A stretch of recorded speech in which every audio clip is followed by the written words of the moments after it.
A paz, pessoal, tudo bem? Meu nome é Aline e hoje eu trago uma palavra poderosa de Deus para as nossas vidas.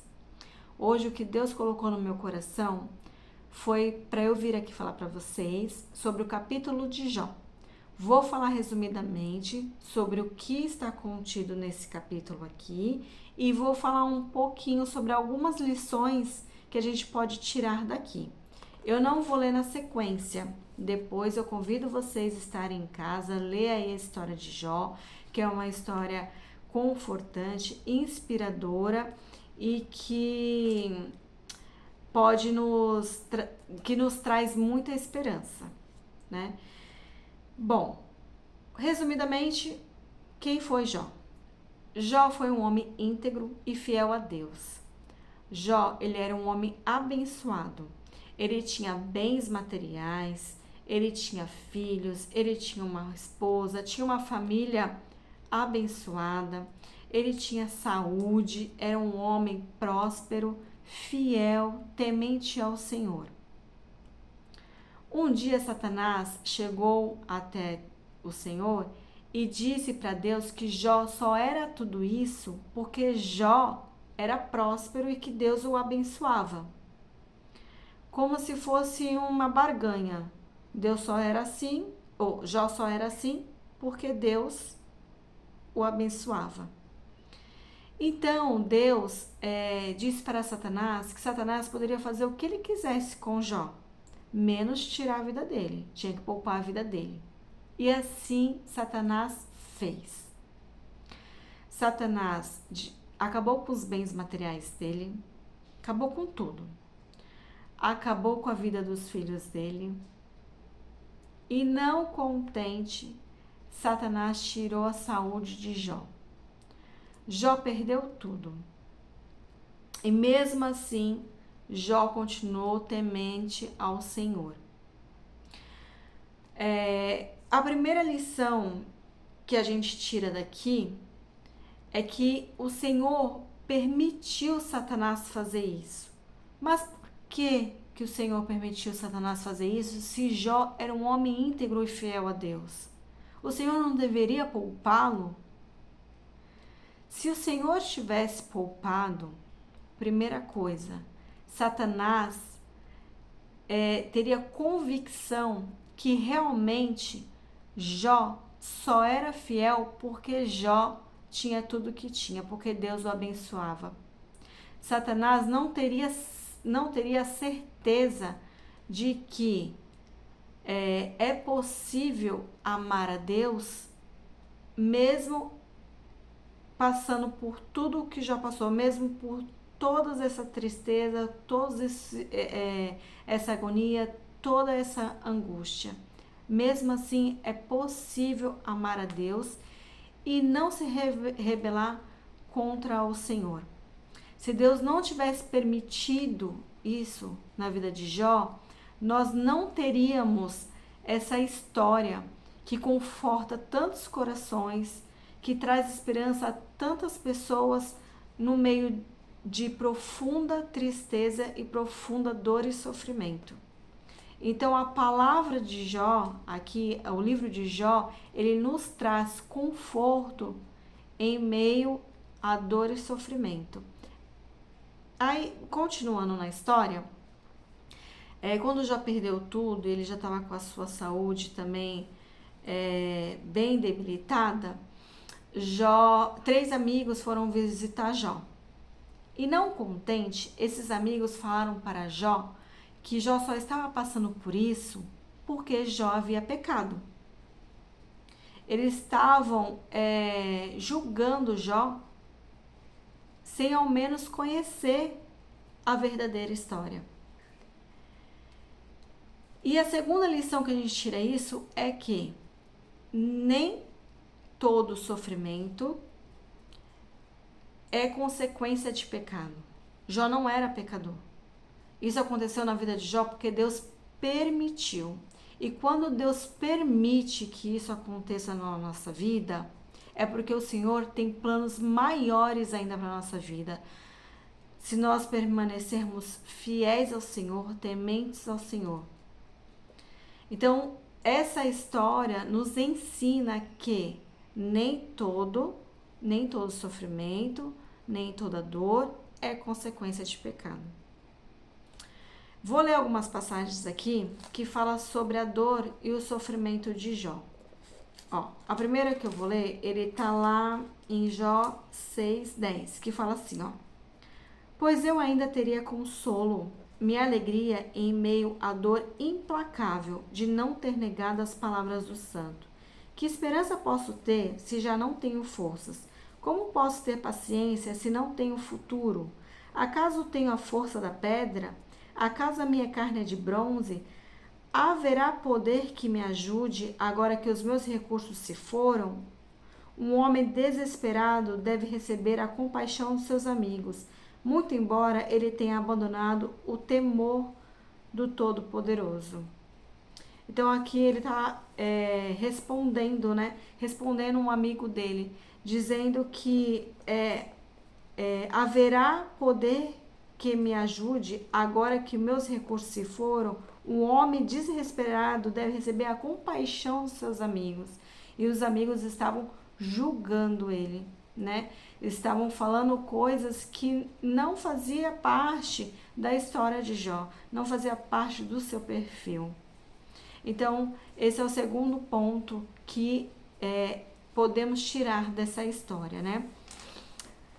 Vou ler mais um pouquinho aqui, continuando, lá em Jó 6:4, Jó fala um pouquinho mais, e aqui ele fala sobre o que ele estava sentindo.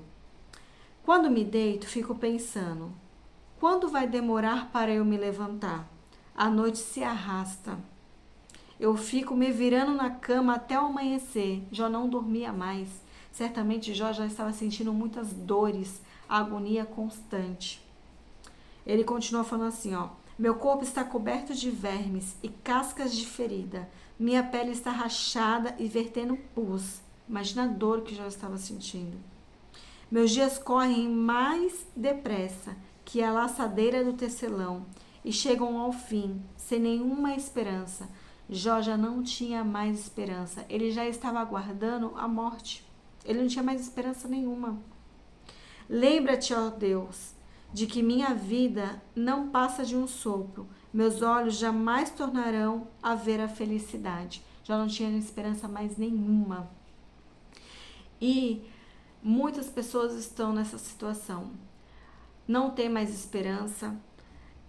Acreditam que não serão mais felizes neste mundo. E estão profunda dor e sofrimento.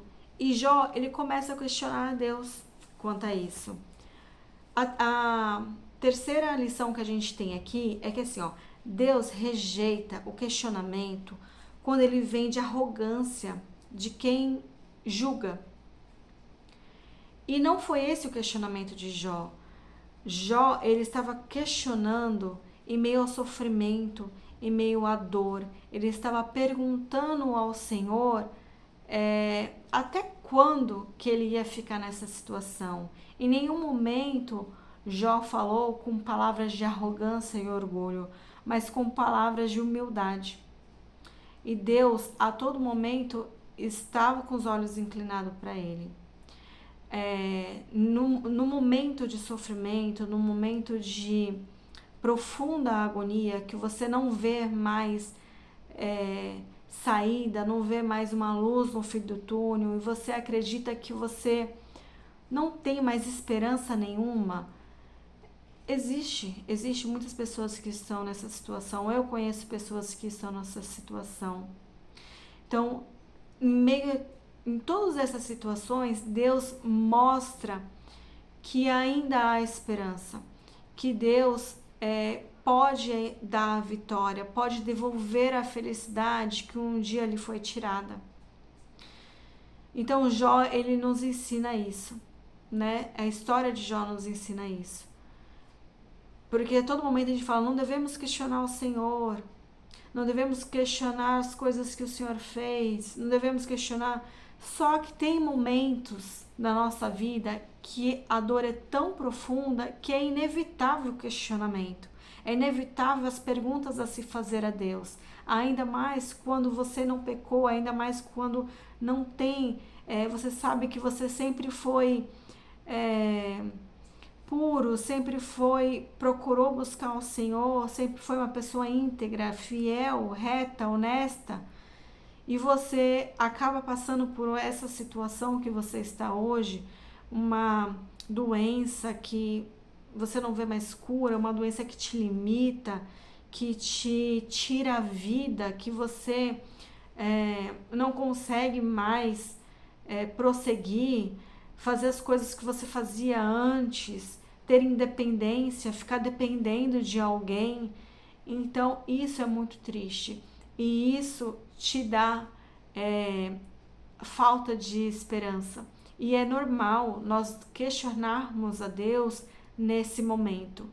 E as pessoas que estão de fora têm muito um olhar de julgamento. Ah, ela ainda não foi curada porque certamente ela pecou. O que será que ela fez para Deus dar essa punição para essa pessoa? E a pessoa que está sendo ali, que está naquela situação, ela fala, mas eu não fiz nada. Eu não fiz nada. Senhor, o que foi que eu fiz para merecer isso? Então aquilo começa a gerar questionamentos dentro do seu coração. E é normal, é natural você se questionar quanto a isso. Então, o que o Senhor fala aqui é que nem a primeira lá, nem toda dor e sofrimento é consequência do pecado, e que é normal os questionamentos, você questionar a Deus no meio desse conflito todo que você está passando, e Deus aceita o seu questionamento, porque é natural. E vamos seguir mais um pouquinho aqui com a leitura. Vamos lá, continuar aqui, continuando lá no versículo 7, 15, fala assim, é melhor ser estrangulado e morrer do que sofrer assim. Eu consigo sentir a tristeza de Jó nessas palavras. Vocês conseguem sentir?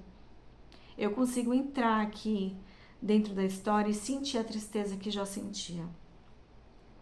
Sinto desprezo pela vida, não vou viver para sempre. Deixa-me, pois os meus dias não têm sentido.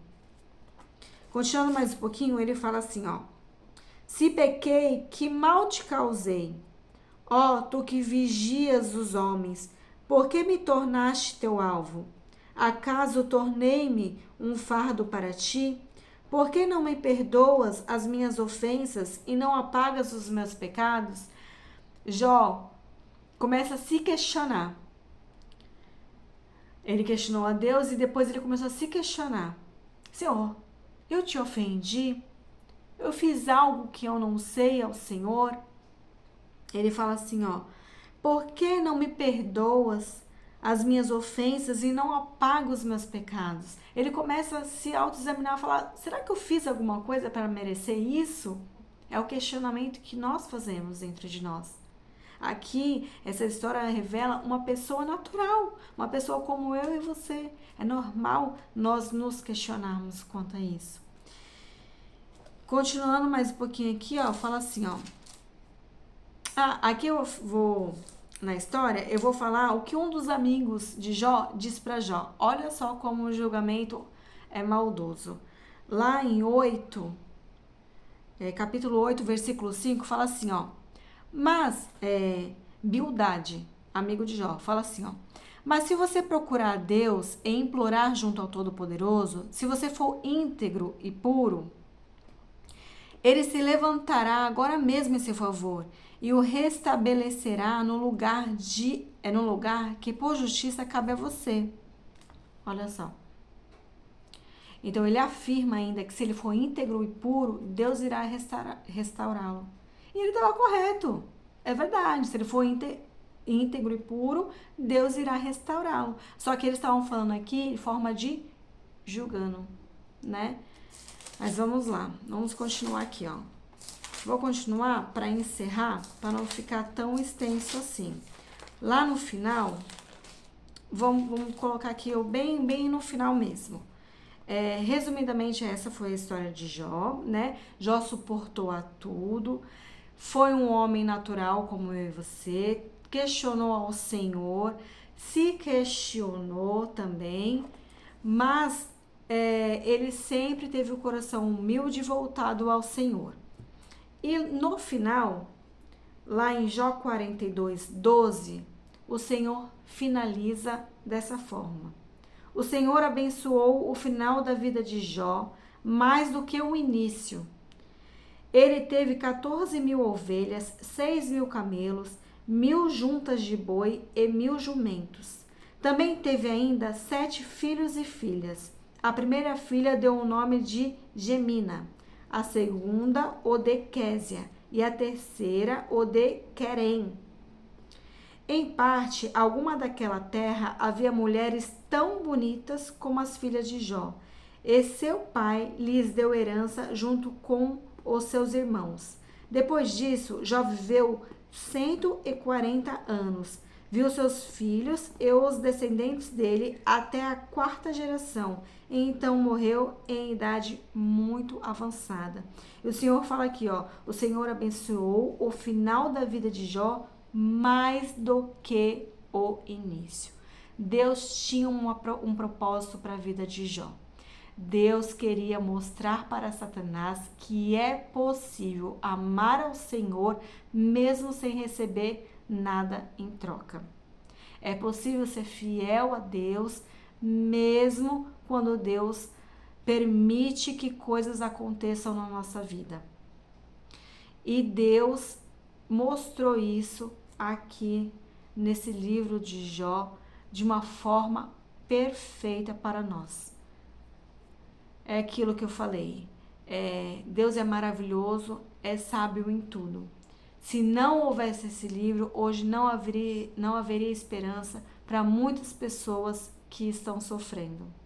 Então hoje eu falo para vocês, se você é uma pessoa que está sofrendo, que você não vê mais esperança na sua vida, você acredita que é melhor a morte do que a vida, tenha fé, seja fiel ao Senhor, porque o Senhor irá te recompensar.